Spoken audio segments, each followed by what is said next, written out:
Dans cette expression, comme on a dit tantôt, à chaque fois qu'il y a des expressions à fractionnaire, comme ici et ici, c'est toujours une bonne idée de regarder le nombre de termes qu'il y a au numérateur et de rajouter des parenthèses au numérateur lorsqu'il y a plus qu'un terme.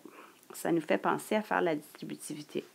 Ici, dans cette expression-là, il y a juste un terme au numérateur, donc je n'ai pas besoin de m'occuper de cette parenthèse-là. Par contre, ici, dans le deuxième terme, je vais rajouter des parenthèses au numérateur pour ne pas oublier d'appliquer la distributivité, puisqu'il y a plus qu'un terme au numérateur.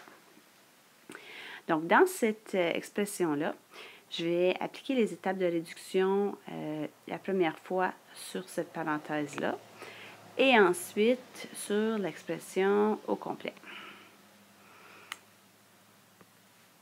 Dans la petite parenthèse ici, le premier terme est déjà réduit, le deuxième aussi. On ne peut pas les regrouper, donc on n'a rien à faire. La petite parenthèse est déjà réduite. Maintenant, je prends l'expression au complet. Le premier terme est ici. Le deuxième terme, on prend tout ce qui reste.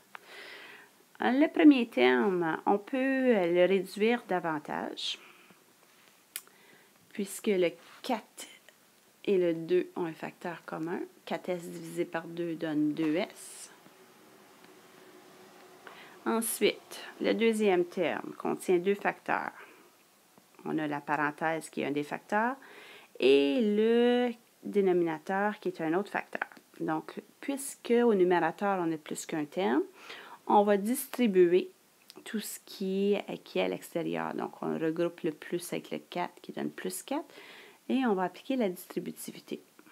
Donc, le 32 va être divisé par 4 et le moins 8s va également être divisé par 4. Et là, il y a des choses qui se réduisent ici. Je vais juste réduire chacun des termes. Le 2s est déjà réduit. 32 divisé par 4 qui donne 8. Donc, je vais écrire plus 8. Et le 8s divisé par 4 qui donne 2s. Donc, moins 2s. Les termes, maintenant qui sont réduits, on regarde pour voir s'il y a des termes semblables. Il y en a deux. Il y a le 2s et le moins 2s. On soustrait les coefficients, 2 moins 2 qui donne 0, 0 fois n'importe quoi, 0 fois s qui donne 0. Donc, je n'ai pas à écrire le 0 dans l'expression finale. Et ensuite, le plus 8 qui va simplement descendre. Donc, l'expression finale que j'obtiens est 8.